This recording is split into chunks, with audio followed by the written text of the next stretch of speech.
Welcome to Democracy Roundtable. It's Monday, April 13th, 2026, and we have a packed show today. From the ongoing shifts in state election laws and mounting concerns over economic inequality here at home, to the reverberations of a significant election in Hungary and the escalating tensions with Iran, our democratic institutions are under constant pressure. We'll also delve into the president's actions on the domestic front, including the systematic undermining of federal agencies and the intensifying protests against ICE detention centers. Joining me, as always, is Kai. Thanks, Claire. It feels like every week brings new challenges to the fundamental tenets of our democracy. The sheer volume of news, especially around the core issues of voting rights and government transparency, is staggering. Absolutely, Kai. Let's start right there with the states. We're seeing this deeply concerning divergence in election laws. Some states are trying to expand access, while others are implementing increasingly strict requirements, often under the guise of preventing voter fraud. Sarah, as our legal affairs correspondent, what's your read on these state-level actions, especially with the federal Save America Act still stalled in the 119th Congress? Claire, it's a critical moment for electoral integrity. What we're witnessing is a bifurcated approach. Democratic-led states are passing measures to Trump-proof their elections, focusing on automatic voter registration, expanding early voting, and protecting election officials from partisan interference. They're responding to the lessons of recent years, trying to build resilience against potential federal overreach or challenges to legitimate results. On the other hand, Republican-led states are pushing for stricter measures, like proof of citizenship requirements for voter registration, and empowering partisan actors in election administration. This isn't just about preventing voter fraud anymore. It's about control over the electoral process itself, and concerns are really rising about election officials tied to election denial movements. And it really highlights the federal gridlock, doesn't it? Without a unified federal standard, states are essentially creating their own electoral ecosystems, which could lead to vastly different experiences for voters depending on where they live. Exactly, Kai. And this ties directly into another major concern, economic inequality. A new report highlights that economic inequality in the U.S. has reached a 30-year high. Kai, you've often spoken about the link between economic disparity and democratic health. What does this mean for political participation? It's deeply troubling, Claire. When wealth becomes so concentrated, it inevitably concentrates political power. The ability of all citizens to effectively participate in the political process is eroded. Money in politics isn't a new problem, but when the gap between the ultra-rich and everyone else is at a 30-year high, it means fewer voices are genuinely heard. It makes it harder for ordinary citizens to run for office, to fund advocacy, or even to feel like their vote truly matters in the face of such overwhelming economic influence. It corrodes the very idea of a representative democracy.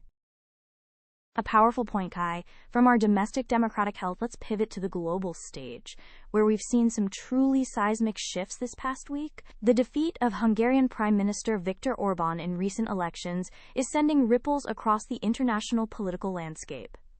Maya, this is your beat. What are the implications of Orbán's 16-year rule coming to an end, especially given his close ties to President Trump? Claire, Orbán's loss to Peter Magyar's TISA party is monumental. It's a significant setback for the global right-wing populist movement, and frankly, a clear rejection of his illiberal democracy model. President Trump had openly endorsed Orbán, and Vice President Vance even visited Hungary shortly before the election. So, for many here in the U.S., particularly Democrats, this is being celebrated as a sign that voters are indeed rejecting authoritarian tendencies. It raises profound questions about the viability of these populist strongman policies and the influence of leaders like President Trump on foreign elections. It suggests that even entrenched power, built on nationalistic rhetoric, can be overcome by a galvanized opposition. That's a fascinating development, Maya. It offers a glimmer of hope, perhaps, that these trends aren't irreversible. Indeed. But that hope is quickly overshadowed by the escalating situation with Iran. The Trump administration has initiated a blockade of Iranian ports, including a partial blockade of the Strait of Hormuz, after peace talks in Pakistan failed. This has led to rising oil prices and international condemnation. Maya, what's the diplomatic fallout here? The fallout is severe, Claire. The UK has explicitly stated it will not support the blockade, and China has urged restraint.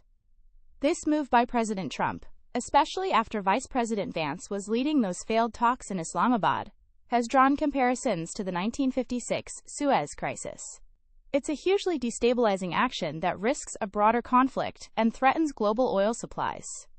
Senator Tim Kaine has called the withdrawal from the Iran nuclear deal one of the worst foreign policy decisions by an American president. And that decision clearly set the stage for these heightened tensions. We're also seeing President Trump publicly criticize Pope Leo XIV for his opposition to the war and U.S. immigration policies, calling him weak on crime and terrible for foreign policy. It's a remarkable level of disregard for international norms and even religious leadership. And the president's rhetoric around this conflict, even claiming victory when Senator Ron Johnson publicly contradicted him, is incredibly concerning. It feels like we're operating in a reality distortion field. That's a great point, Kai. And it brings us to the discussion around presidential fitness. Former CIA Director John Brennan has suggested the 25th Amendment was written with President Trump in mind, citing concerns about his fitness for office, especially amid these escalating tensions with Iran. Sarah, can you shed light on the 25th Amendment and why this discussion is resurfacing? Certainly, Claire. The 25th Amendment allows for the removal of a president deemed unable to discharge the powers and duties of his office. It's a constitutional mechanism meant for extreme circumstances, typically related to a president's physical or mental incapacity. Brennan's comments reflected deep unease among some former national security officials, particularly given the president's rhetoric on Iran and his public attacks on allies, and even the Pope, while the likelihood of it being invoked remains low due to the political hurdles, especially with the 119th Congress controlled by Republicans. The very public discussion of it underscores the profound concerns about the stability and judgment emanating from the White House. This leads us to a broader report that suggests a systematic dismantling of the federal government itself during President Trump's second term. Kai, what are we seeing in terms of this erosion of institutions? It's alarming, Claire. The report points to a pattern of undermining key institutions and services. We're seeing budget cuts, like the proposed 2027 budget allocating $1.5 trillion to the military, a 42% increase, while slashing the Department of Health and Human Services by 12% and NASA by 23%. This isn't just about fiscal policy. It's about prioritizing specific agendas, benefiting select interests, and weakening the very fabric of government that serves the public. Federal workers, for instance, are still struggling to find jobs a year after workforce reductions, raising concerns about agencies' capacity to deliver essential services. And Sarah, we're even seeing the Department of Justice itself drawing scrutiny, like the request to search a Washington Post reporter's devices. What does that say about press freedom and accountability